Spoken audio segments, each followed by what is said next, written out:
எல்லாருக்கும் வணக்கம். இந்த காணொளி பார்க்குற நண்பர்கள் அனைவருக்கும் வணக்கம். நான் உங்கள் வேல் கணேசன், ஃபவுண்டர் ஆஃப் அல்சி எல்எல்பி.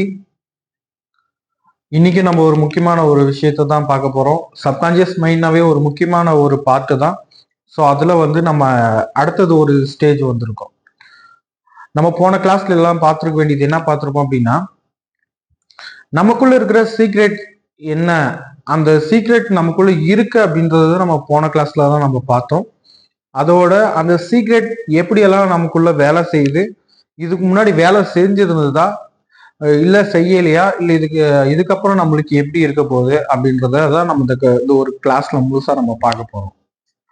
ஆமா ஃப்ரெண்ட்ஸ், நமக்குள்ள சீக்ரெட்ஸ் இருக்கிறது உண்மைதான். இன்னைக்கு ஜெயிச்சிருக்க, வாழ்க்கையில மேல வந்திருக்க எல்லாருமே பயன்படுத்தி இருக்கிறது இந்த சீக்ரெட் தான். இந்த சீக்ரெட்டை பயன்படுத்தி தான் எல்லாருமே அவங்க லைஃப்பை டிசைன் பண்ணியிருக்காங்க. ஒரு புத்தகம் எழுதுறதுனாலும் சரி, ஒரு படம் ஃபிலிம் மேக் பண்றதுனாலும் சரி, ஒரு மியூசிக் கம்போஸ் பண்றதுனாலும் சரி, ஒரு டாக்டரா இருக்கட்டும், ஒரு பொலிட்டீஷியனா இருக்கட்டும், ஒரு என்டர்பிரனரா இருக்கட்டும், யாரா வேணா இருக்கட்டும், ஒரு சயின்டிஸ்ட், எல்லாருமே இந்த சீக்ரெட்ஸை பயன்படுத்தி தான் அந்த இடத்துக்கு போயிருக்காங்க. பயன்படுத்தாம யாரும் போக முடியாது. அவங்க மட்டும் எப்படி ஜெயிச்சிருக்காங்க அப்படின்னா இந்த ஒரு காரணம் தான். அது எப்படி அப்படின்னா, கான்சியஸ் மைண்ட், சப்கான்சியஸ் மைண்ட், இது ரெண்டு மைண்டு நமக்குள்ள இருக்கு. நம்மளுக்குள்ள தெரிஞ்சது ஏற்கனவே நமக்குள்ள ஒரு மைண்ட் இருக்கு. நம்ம அந்த மைண்ட் படி தான் திங்க் பண்றோம், செயல்படுறோம், மனசுக்குள்ள நம்ம பேசுவோம். ஸோ இதெல்லாம் நம்மளுக்கு முன்னாடி தெரிஞ்ச விஷயம் தான். அதுலேயே உலகமே இன்னைக்கு இயங்கக்கூடிய ஒரே காரணம் இந்த சீக்ரெட் தான். கேட்கறதுக்கு ஒரு புதுசா இருக்கா இல்ல வியப்பா இருக்கா அப்படின்றது அது உங்க அனுபவத்தை பொறுத்து. ஹியூமன் பீயிங் பிறந்தவங்க எல்லாருமே எந்த ஒரு நிலையில இருந்தாலும், அவங்க இப்ப எந்த நிலையில இருந்தாலும் சரி, அவங்க சாதாரண ஒரு ஏழ்மையில இருந்தாலும் சரி, அவங்களுக்கு என்ன கனவு இருக்கோ அந்த கனவை அடையிறதுக்கு இந்த சீக்ரெட் கம்பல்சரி ஹெல்ப் பண்ணும். அது என்ன சீக்ரெட் அப்படின்னா, சப்கான்சியஸ் மைண்ட் பவர் தான். அப்போ அந்த சப்கான்சியஸ் மைண்ட்னா என்ன அப்படின்றத நம்ம பார்க்கலாம். நம்மளுக்கு மைண்ட் இருக்கு. அந்த மைண்டுக்கு டூ கேரக்டர்ஸ் இருக்கு. மைண்டுக்கு கேரக்டரா? மைண்டுக்கு கேரக்டர்ஸ் இருக்கா? கண்டிப்பா இருக்கு. நம்ம மைண்டுன்னு ஒரே விஷயத்த நம்ம பார்க்க முடியாது. அது டூ கேரக்டர்ஸ் இருக்கு. First conscious mind, subconscious mind, unconscious mind. Unconscious mind நம்மளுக்கு தெரியும். அன்கான்சியஸ்னா ஒரு நினைவு இல்லாம இருக்கிறது தான், பழசெல்லாம் மறக்கிறது அன்கான்சியஸ். அது ஒரு ஸ்டேஜ்.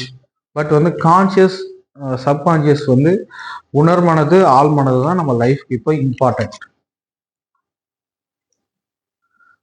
உணர்மனதுல நம்ம என்ன செய்வோம் அப்படின்னா, வெளிப்புற சூழலோட நம்ம தொடர்பு கொண்டு இருப்போம். கான்சியஸ் மைண்ட்ல அந்த விஷயத்தை வச்சு நம்ம டிசிஷன் எடுப்போம். ஸோ முடிவுகளை நம்ம எடுக்கிறதெல்லாம் உணர்வு மனது. கான்சியஸ் மைண்டோட வேலை அது. சப்கான்சியஸ் மைண்டோட வேலை அதுக்கான செயல்பாடுகளை தர்றது சப்கான்சியஸ் மைண்ட். நல்லா தெளிவா தெரிஞ்சுக்கங்க. கான்சியஸ் அப்படின்னா உணர்மனது. அது வெளியே இருக்கிற சுற்றுப்புற சூழலோட தொடர்பு கொண்டது. இப்போ ஒரு ஃபங்க்ஷன் போறோம், இல்ல ஒரு மீட்டிங்கோ, இல்ல எக்ஸாமோ, ஏதோ ஒரு விஷயங்கள் நடக்குதுன்னா அதெல்லாம் கண்ணால பார்த்து ஐம்புலன்களால உணரக்கூடியது கான்சியஸ் மைண்ட். அந்த ஐம்புலன்களால உணர்ந்த ஒரு ஒரு ஒரு நிகழ்வை, அந்த நிகழ்வுல நம்ம எதை உண்மை நம்புறோமோ, அந்த நிகழ்வு நம்மளால முடியாது அப்படின்னு எதை நம்புறோமோ அதை செயல்படுத்தி கொடுக்கறது சப்கான்சியஸ் மைண்ட், ஆழ்மனது. இன்னும் நம்ம சிம்பிளா சொல்லணும் அப்படின்னா, நம்ம கான்சியஸ் மைண்ட்ன்றது ஒரு தோட்டக்காரன், சப்கான்சியஸ் மைண்ட்றது ஒரு தோட்ட நிலம். சப்கான்சியஸ் மைண்ட்றது ஒரு விவசாய நிலங்க. ஒரு விவசாய நிலம். கான்சியஸ் மைண்ட்றது நான் வந்து ஒரு விவசாயி, ஓகேங்களா? இப்ப அந்த நிலத்துல எது போட்டாலுமே வளரும். நீங்க எது போட்டாலும் அந்த நிலத்துல வந்து வளர்ந்து நம்மளுக்கு வந்து விவசாயம் பண்ண தெரியும். தக்காளி போட்டா எப்படி வளருமோ, ஒரு முள்ளங்கி நட்டா எப்படி வளருமோ, ஒரு கீரையை போட்டாலோ இல்ல ஒரு கத்திரிக்காய், வெண்டைக்காய் எது போட்டாலும் அந்த நிலம் விளைவிச்சு கொடுக்குறதோ அதே போலதான் வந்து சப்கான்சியஸ் மைண்ட். நீங்க எதை வேணா கொடுக்கலாம், அந்த சப்கான்சியஸ் மைண்ட் வந்து நம்மளுக்கு வந்து க்ரோ பண்ணி கொடுக்கும், வளர்த்து கொடுக்கும். எதை வேணா நீங்க கொடுக்கலாம். அப்ப எதை வேணா கொடுக்கலாம் அப்படின்றது முடிவு பண்றவர் வந்து தோட்டக்காரர். தோட்டக்காரர் என்ன முடிவு பண்றாரோ அதை வந்து விளைவிச்சு கொடுக்கறது மட்டும் தான் நிலத்தோட வேலை. நிலத்துக்குன்னு வந்து இது வந்து இது நல்லதா கெட்டதா அப்படின்னு வந்து ஆராயக்கூடிய தன்மை வந்து நிலத்துக்கு இல்லை. நம்ம எது போட்டாலும் அது வந்து விளைவிச்சு கொடுக்கும். அப்ப நம்ம ஹியூமன் இந்த மனித பாடியில நம்மளுடைய கான்சியஸ் மைண்ட் வெளியே எடுக்கிற சுற்றுப்புற சூழலை வச்சு நம்ம எடுக்கக்கூடிய முடிவுகள் எல்லாம் நம்ம எட்டு போய் நம்ம நிலத்துல நம்ம போட்டோம் அப்படின்னா அது விளைவிச்சு கொடுக்கும். அதுதான் வந்து இங்க இருக்கக்கூடிய சீக்ரெட்ஸ். அது எப்படிங்க எது கொடுத்தாலும் விளைவிச்சு கொடுக்குமா? ஆமாங்க. நம்ம நல்லது நினைச்சாலும் விளைவிச்சு கொடுக்கும், நம்ம கெட்டது நினைச்சாலும் அது விளைவிச்சு கொடுக்கும். அது ஆராய்ச்சிக்கு வந்து அது சப்கான்சியஸ் மைண்ட் வந்து போகாது. அது ஆள் மனசு வந்து அந்த ஆராய்ச்சிக்கே போகாது. நீங்க என்ன சொல்றீங்களோ, நீங்க எஜமான், நீங்க ஒரு தோட்டக்காரர், நீங்க எதை கொடுத்தாலும் அதை செயல்படுத்தக்கூடிய வேலை வந்து சப்கான்சியஸ் மைண்டோடது. இப்ப நல்லது அப்படின்னா நல்லது எப்படி கொடுப்பீங்க? இப்போ ஒரு கத்திரிக்காய் இந்த மாதிரி நல்லது கொடுக்குறீங்கன்னு வச்சுக்கோங்களேன். இப்போ உதாரணத்துக்கு வந்து ஆள் மனசுக்கு வந்து நல்லது எப்படி கொடுப்பீங்க அப்படின்னா, உதாரணத்துக்கு என்னால வந்து இந்த மேடையில போயிட்டு என்னால பேச முடியும் அப்படின்னு நீங்க வந்து கான்சியஸ் மைண்ட் வந்து சப்கான்சியஸ் மைண்ட் கொடுக்குது அப்படின்னா உடனே வந்து அது சப்கான்சியஸ் மைண்ட் நீங்க எதை கொடுக்க முடியும் அப்படி முடியும், ஓகே. அப்ப நான் அந்த சப்கான்சியஸ் மைண்ட் அதுக்கான ஆற்றல்களை அதுக்கான சக்தியை வந்து நம்மளுக்கு கொடுக்கும். முடியும் அப்படின்னா மேடையில் போய் நிற்பீங்க, எல்லாருக்கும் வணக்கம் அப்படி இப்படின்னு நீங்க பேச ஆரம்பிப்பீங்க. இது வந்து இதே வந்து அதுக்கே எதிர்வினை கொடுங்க, என்னால மேடையில போய் பேச முடியாது அப்படின்னு நீங்க சொன்னீங்கன்னா அது உள்ளக்கிற ஆள் மனசு அதை அப்படியே ஏத்துக்கும், அந்த கமெண்ட் அப்படியே ஏத்துக்கும். அப்ப என்ன கொடுக்குன்னா நம்மளுக்கு பயத்தை கொடுக்கும், பதற்றத்தை கொடுக்கும், பேச்சுகளை கொடுக்காது. அதை கொடுக்காது நம்ம மேடையில போயிட்டு வேர்த்து விட்டோம். இதெல்லாம் வந்து நார்மலா நடக்கக்கூடிய விடயங்கள். இன்னொன்னு வந்து இன்னும் நம்ம இதுக்கு சொல்லணும்னா ஒரு இப்போ யாரா இருந்தாலும் சரி, ஒருத்தனை வந்து நம்ம வந்து ஒருத்தர் கூட நம்ம சண்டைக்கு போறோம் அப்படின்னா அவரால் நம்ம அடிக்க முடியாது, அவரை பலசாலின்னு நினைச்சோம் அப்படின்னா நம்மளுக்கு வந்து ஒரு மிதமான ஒரு உணர்வு வந்து நம்ம பயத்துல இருப்போம். யாரா இருந்தா என்னால் அடிக்க முடியும் நீங்க இந்த அஃபர்மேஷன் கொடுத்தீங்கன்னா அந்த உடம்புக்கு வந்து அந்த சக்தி வந்து ஆள் மனசு கொடுக்கும். இதுதான் அந்த விஷயங்கள். அப்ப இங்க மெயின் ரோல் பிளே பண்றது வந்து அந்த கான்சியஸ் மைண்ட் கொடுக்கக்கூடிய தாட்ஸ், அந்த எண்ணங்கள். அப்ப நம்ம அந்த எண்ணங்களை நம்ம சரியா வச்சிருக்கணும். நம்மளோட தாட்ஸை வந்து நம்ம வந்து சரியா வச்சிருக்கணும். தாட்ஸை வந்து நம்ம வந்து சரியா வைக்காம இப்ப நம்ம ஒரு பேட் ஹேபிட்ல நம்ம வந்து அடிமைப்பட்டுட்டோம். ஹேபிட்ஸ் எல்லாமே வந்து சப்கான்சியஸ் மைண்ட்ல தான் பதிவு செய்யப்பட்டிருக்கோம். பழக்க வழக்கங்கள் எல்லாமே, திங்கிங் ஹேபிட்ஸ் எல்லாமே. இப்போ உதாரணத்துக்கு நம்ம ஒரு தினமும் தேநீர் குடிக்கிறோம் அப்படின்னு வச்சுக்கோங்க, தேநீர் இருந்து நம்மளால வெளியே வர முடியாது அப்படின்னா வெளியே வர முடியாது. தேநீர் வந்து டீ குடிக்கிறதுனால பிரேக்கப் பண்ணிக்க முடியும், நிறுத்த முடியும்னா ஆமா நான் வந்து என்னால் நிறுத்த முடியும், என்னால கண்ட்ரோல் என்கிட்ட இருக்கு. அப்ப தாட்ஸோட கண்ட்ரோல் நம்ம கிட்ட இருக்கும். ஸோ தாட்ஸோட கண்ட்ரோல் நம்ம கிட்ட இருந்தா மட்டும் தான் முடியும். அப்ப கேரக்டர்ஸ் புரிஞ்சுக்குங்க, புரிஞ்சுக்குங்க. நீங்க எதை விளைச்சாலும் அந்த நிலம் விளைவிச்சு கொடுக்கும். நீங்க எதை விளைச்சாலும் அந்த நிலம் வந்து விளைவிச்சு கொடுக்கும். நீங்க நல்லதை விதைச்சாலும் சரி, கெட்டதை விதைச்சாலும் சரி, அது நீங்க தாட்ஸை பொறுத்து தான் நம்ம லைஃப் மாறும். அதுதான் எண்ணங்கள் பொறுத்து வாழ்க்கைன்னு சொல்லிட்டாங்க. சப்கான்சியஸ் மைண்ட் வந்து நீங்க என்ன கேட்டாலும் கொடுக்கக்கூடிய ஆற்றல் பெற்றது. நீங்க என்ன கேட்டாலும் ஆற்றல் பெற்றது. நீங்க வந்து நல்லா நான் படிக்கணும், எனக்கு ஒரு 10 லட்ச ரூபாய் பணம் இந்த தேதிக்குள்ள வேணும், அதுக்கான என்ன வேலையை செய்யணும், இல்ல ஒரு வீடு வாங்கணும், இல்ல ஒரு கார் வாங்கணும், எல்லாமே இந்த உலகத்துல இருக்கிறது எல்லாருமே நம்ம சப்கான்சியஸ் மைண்டுக்கு அடுத்த நிலையில தான். சப்கான்சியஸ் மைண்ட் அந்த உலகத்திலே நம்ம வந்து பிரபஞ்சத்துல கனெக்டிவிட்டியா இருக்கும். ஜஸ்ட் இமேஜின் பண்ணுங்க, இங்க இருந்து நான் சென்னையில போயிட்டு பீச்சில் இருக்கேன் அப்படின்னு கற்பனை பண்ணி பாருங்க. அந்த கற்பனை வந்து உடனே ஃபிராக்ஷன் செகண்ட்ல நம்ம முன்னாடி வந்து நிற்கும். அப்ப எவ்வளவு பவர் இல்லைங்களா? ஸோ அதை ரியலைஸ் நம்ம பண்ணணும், கண்டிப்பா நம்ம பண்ணணும். இதை காணொலி பார்க்குற ஸ்டூடெண்ட்ஸ் யாரா இருந்தாலும் சரி, இந்த காணொலி பார்க்குறவங்க அதை எப்படி நம்ம செயல்படுத்துறதுன்றதுக்கான லா ஒண்ணு இருக்கு. அந்த லாவை நம்ம கத்துக்கிட்டோம் அப்படின்னா நம்ம செய்யலாம். அந்த லாவை கத்துக்கிட்டோம், ரூல்ஸை நம்ம கத்துக்கணும். அந்த ரூல்ஸை கத்துக்குன்னா நீங்க உள்ள என்னவா கொடுக்குறீங்களோ அதுதான் வெளியே. நீங்க உள் மனசுல என்னவா கொடுக்குறீங்களோ அது வெளியே. இப்ப நான் அந்த காணொலி ரெடி பண்றேன் அப்படின்னா, இந்த எஜுகேஷன் பண்றேன் அப்படின்னா, வீடியோ உங்களுக்கு சொல்லிக் கொடுங்க, என்னால முடியும், நான் டீச் பண்றேன் அப்படின்னு முன்னாடி வந்ததோட இந்த வேலைங்க நடந்துட்டு இருக்கு.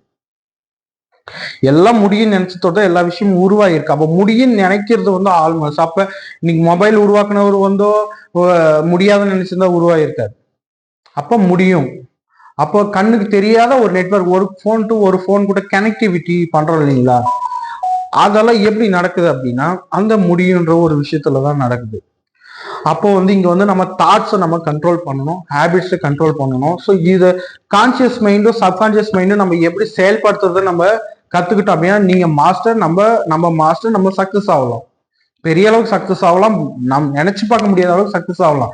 நீங்க என்னைக்குமே சந்தேகம் நம்ம படக்கூடாது. என்னைக்குமே நம்ம சந்தேகத்தை நம்ம படவே கூடாது. சந்தேகப்பட்டோம் அப்படின்னா, நம்பிக்கை வைக்காம விட்டோம் அப்படின்னா, நீங்க எது நம்பிக்கை வைக்கலையோ, எது முடியாதுன்னு நினைச்சீங்களோ அது நம்ம கிட்ட நடக்கல. முடியும் நினைச்சதெல்லாம் நம்ம கிட்ட நடக்குது. திரும்ப திரும்ப திரும்ப சொல்றோம், இதுல வந்து பிராக்டிஸ் இருக்கு, ரிசல்ட்ஸ் பெரிய அளவுக்கு இருக்கு. நீங்க ஸ்டூடெண்டா இருங்க, வேலைக்கு போயிட்டு இருக்கவங்களா இருங்க, ஃபேமிலி பர்சனா இருங்க, பொலிட்டிஷியனா இருங்க, பிசினஸ் மேனா இருங்க, யாரா வேணா இருங்க, உங்க ப்ரொஃபஷன்ல இதை நீங்க அப்ளை பண்ணோம் அப்படின்னா அதுதான் நடக்கும். இப்ப நம்ம கோயிலுக்கெல்லாம் போவோம், நிறைய பேர் வந்து சர்ச்சுக்கோ கோயிலுக்கோ மசூதிக்கெல்லாம் போவோம் இல்லைங்களா, நிறைய பேர் ப்ரே பண்ணாலோ தொழுகை பண்ணாலோ இல்லை நம்ம ஆடு வந்து நம்ம வந்து படையல் கொடுத்தாலோ இந்த மாதிரி விஷயங்கள் நம்ம பண்றப்ப வந்து என்னன்னா ஒரு நம்பிக்கையின் பேர் பண்றோம். குலதெய்வ கோயிலுக்கு ஆடு வெட்டினா வந்து நான் நினைச்சது நடக்கும். ஸோ நம்பிக்கை அங்க வச்ச தொட்டு அங்க போயிட்டு தான் நடந்துரும், அது உண்மையில் நடந்துரும். அப்ப நீங்க அந்த நம்பிக்கை அங்க அந்த ஒரு நிகழ்வு இடத்துக்கு போனா அந்த விஷயம் நடக்கும்னு சொல்றீங்க இல்லையா, அங்க வைக்கிற நம்பிக்கை, அந்த நம்பிக்கை எங்க உள்ள கொடுக்குறீங்க, அங்க அந்த பொருள் மேலேயோ அந்த இடத்து மேலேயோ அந்த சாமி மேலேயோ அந்த கடவுள் மேல வைக்கிற நம்பிக்கை போயிட்டு நடந்துரும். அப்போ ஓகே நடந்துருமா, நடத்தி காட்டுறேன்ட்டு ஆள் மனசு நடத்தி முடிச்சிருது. இதுதான் வந்து நிறைய பேர் வந்து ஜோசியம் பாக்குறவங்க, நிறைய பேர் வந்து அவங்க வந்து நிக்கிறது வந்து இந்த ஜோசியத்தை போன நல்லது நடந்துருதுங்க. அந்த ஜோசியர் என்ன சொல்வாரு, நீங்க என்கிட்ட வந்துச்சு நல்லது நடந்துட்டா நம்புவோமா, நம்பமாட்டோம். நீங்க அங்க இருக்கிற கோயிலுக்கு போயிட்டு வந்தீங்க அப்படின்னா நடந்துரும். அப்ப நம்ம வந்து என்னன்னா இது நடத்துறதுக்காக போவோம், கோயில் போயிட்டு வந்துட்டோம், எங்க இந்த பிரச்சனை முடிஞ்சிடும், ஆமாங்க கோயில் போயிட்டு நடந்துரும் முடிஞ்சிடும். அப்பதான் அது பிரசித்தி பெற்ற கோயில்கள்லாம் மாறுறது, அவர் நல்ல சரியான ஐயரா மாறுது. ஒரு ட்ரீட்மெண்ட் ஒரு ட்ரீட்மெண்ட் நம்ம எடுக்கிறோம், ஒரு மெடிசன் நம்ம எடுக்கிறோம், அது கியூர் பண்றதுன்னு நம்புறோம். இப்ப நீங்க ஒரு மெடிசன் வாங்கிட்டு சாப்பிடுங்க, அது கியூர் ஆகாது அப்படின்னா கியூர் ஆகும் நம்பிக்கை. அப்ப மெடிக்கல் போயிட்டு மாத்திரை போட்டாங்க நல்லா ஆயிடுங்க, நல்லா ஆயிடுதுங்களா, நல்லா ஆயிடும். இந்த விஷயத்த நம்ம தெரிஞ்சுக்கணும். இது வந்து சாதாரணம் தான். இத வந்து எதிர்மறையான இந்த உலகத்துல இதை நீங்க கெட்டியா நம்ம புடிச்சுக்கணும். மை டியர் ஸ்டூடெண்ட்ஸ், நம்ம இதை உண்மையிலே வந்து கடவுள் கொடுத்த கிஃப்ட். இதை தான் நம்ம முன்னோர்கள் வந்து கடவுள் அப்படின்னு நம்மள வந்து சொல்லியிருக்காங்க. பைபிள்ல கொடுத்துருக்கிறது எல்லாமே வந்து அஃபர்மேஷன், உறுதிமொழிகள். நான் உங்க கூடவே இருப்பேன், என் சமூகம் முன்னோக்கி சொல்லணும் இது சொல்றது, அப்புறம் வந்து குரான்ல சொல்றது எல்லாமே இதுதான். ஸோ நம்ம மனசை நம்ம சரியா வச்சுட்டு இருந்தா எல்லாமே இது பண்ண முடியும். இதுக்கு அடுத்தடுத்த கிளாஸ்ல வந்து நம்ம பார்க்கலாம். உங்களுக்கு இப்பவே தெரிஞ்சிருக்கும்னு நினைக்கிறேன். நம்ம மைண்ட்ல வந்து 2 கேரக்டர்ஸ் இருக்கு, subconscious mind, conscious mind, subconscious mind. Conscious mind வந்து டிசிஷன் எடுக்கும், அது வந்து வெளிப்புற சூழலோட தொடர்பு கொண்டு இருக்கும். டிசிஷன் எடுத்து என்ன முடிவு உள்ள கொடுக்குதோ அது வந்து ரிஃப்ளெக்ட் பண்றக்கூடிய, அதை செயல்படுத்தக்கூடிய வேலை வந்து சப்கான்சியஸ் மைண்டோடது, ஆள் மனசோடது. அது எந்த மாதிரி வேணா கொடுக்கலாம், உங்களால் முடியும்னு கொடுக்கலாம், இல்லை முடியாதுன்னு கொடுக்கலாம். உங்களுக்கு தேவையா, நான் அந்த விஷயம் தேவையா, இப்போ உங்களுக்கு வந்து பணம் வந்து 1 லட்சம் வந்து ஒரு மாசத்துல 1 லட்சம் தேவை அப்படின்னா, 1 லட்சம் என்னால சம்பாதிச்சிட முடியும் அப்படின்னு நீங்க கொடுத்துட்டீங்கன்னா, முடியும் அப்படின்னு கொடுத்தீங்க அப்படின்னா அதுக்கான வேலைகளை வந்து இந்த மைண்ட்ல வந்து நம்ம ஸ்டோர் பண்ணி வச்சிருக்கோம். என்னென்ன ஆப்பர்ச்சுனிட்டி நம்மள்ட்ட இருக்கு, எப்படி இல்லைன்னா அந்த கால்குலேட் பண்ணி அதை கண்டிப்பா அச்சீவ் ஆகும். எந்த விஷயம் நம்ம கோபத்தை கண்ட்ரோல் பண்ணணும்னா டக்குன்னு பிராக்டிஸ் நம்ம மைண்டை வந்து சேஞ்ச் பண்ண முடியும். இந்த மாதிரி நிறைய விடயங்கள் இருக்கு. இதை நம்ம முழுசா நம்ம படிக்கலாம். இது வந்து தியரி மட்டும் இல்லை, ப்ராக்டிக்கல் நம்ம வந்து ஸ்கில் நெட் மெஷின் நம்ம பண்ண போகிறோம். ப்ராக்டிக்கலாக நம்ம செயல்முறையை நம்ம பண்ண போகிறோம். அதெல்லாம் அடுத்தடுத்த கிளாஸஸ்ல இருக்கு. ப்ராக்டிக்கல் வந்து கிளாஸஸ் இங்கே நம்ம வல்சிகள் ஸ்கில் நெட் மெஷினில் இருக்கும். உங்களுக்கு ஏதாவது டவுட்ஸ் இதை பற்றி வேற ஏதாவது வந்திருந்தா ஸோ உங்களுக்கு வந்து காண்டாக்ட் பண்ணக்கூடிய அளவுக்கு சப்போர்ட் வந்து கொடுத்துருப்பாங்க. ஸோ அந்த நம்பர்ஸை காண்டாக்ட் பண்ணி இல்லை மெயில் பண்ணி உங்கள் டீட்டெயில்ஸை உங்களுக்கு கேள்விகளை கேட்கலாம். கவனம் வச்சுக்கங்க, நம்ம நினைச்சதை நம்ம செய்ய முடியும். என்ன வேணும்னு நினைச்சாலும் அதை நம்ம அச்சீவ் பண்ண முடியும். ஏன்னா இந்த ஹால் மனசால ஒன்று நினைக்க முடியுது அப்படின்னா அதை செயல்படுத்தக்கூடியதை மட்டும்தான் அதால நினைக்க முடியும். இது ஒரு ரூல் இருக்கு. மறுபடியும் இன்னொரு அடுத்த இதில் பார்க்கலாம். தேங்க்யூ.